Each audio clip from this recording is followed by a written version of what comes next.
Welcome to Environmental Systems and Societies. To begin with, I'd like to say hello to 11 of my favourite critical thinkers: Dayani, Cameron, Noah, Alexandra, Sebastian, Lorenzo, Henry, Eleanor, Caroline, Margaret, and let's not forget Ted in Guadalajara. This is our very first Flipcast. A Flipcast is a special kind of podcast that quite literally flips the traditional science classroom. You will be able to peruse Environmental Systems and Societies lecture material at home at your own pace. And this will enable us to do more focused and more meaningful collaborative work in the lab and in the field. You can stop the recordings wherever you like. As you watch each Flipcast, you will make your own personalised set of written notes and be able to check relevant facts online and in your ESS textbook, which, by the way, is very good indeed. It does not waste words and quickly gets to the heart of what the IB examiners will be looking for at the end of your senior year. You can rewind and repeat any difficult sections of the Flipcast. The idea is that you tailor your independent work at home according to your particular learning style and your particular level of understanding. You can also manage the work according to your mood and level of tiredness. In other words, you are an independent young adult and you are in charge. We're going to call this first Flipcast Introduction to Systems Thinking. A few words about the nature of the subject. My prime intention is to provide you with a coherent perspective of the interrelationships between environmental systems and societies, one that will enable you to adopt an informed personal response to a wide range of pressing environmental issues. There's an international dimension. We all live on one planet Earth, yet use much more than one planet's worth of resources, and this is obviously not sustainable. The ESS course attempts to discuss the issues surrounding resource use at various scales. We will be, metaphorically, zooming in and out.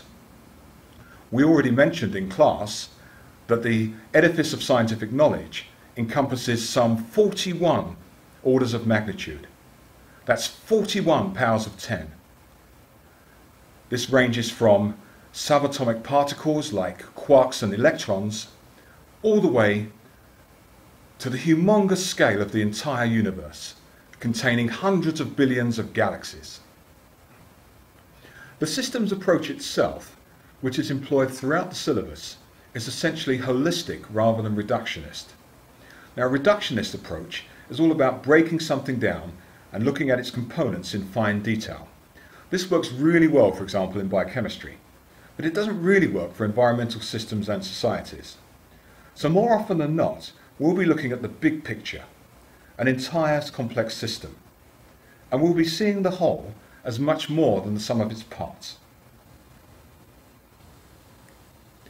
In exploring and understanding an environmental issue, one must be able to integrate the hard scientific, quantitative facts with the qualitative value judgments of politics, sociology, and ethics. That was an extremely dense sentence. It has some tricky but very important vocabulary. I think it worth repeating. So let's take our cue from the Teletubbies. Again! Again! In exploring and understanding an environmental issue, one must be able to integrate the hard scientific quantitative facts with the qualitative value judgments of politics, sociology, and ethics.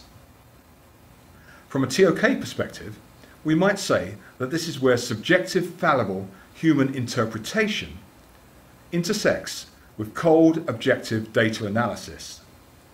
If we throw in the empirical fact that the very survival of the living planet is also at stake, what could be more challenging or intriguing? On that very high note, as James Brown, the hardest working man in show business, often said, "Let's hit it and quit." So that's it for our introductory Flipcast. I very much look forward to seeing you next time. we will revisit, as a holistic biological system, our living, breathing, shy, gentle and adorable Caledonian crested gecko. Finally, be careful out there and never ever stop thinking.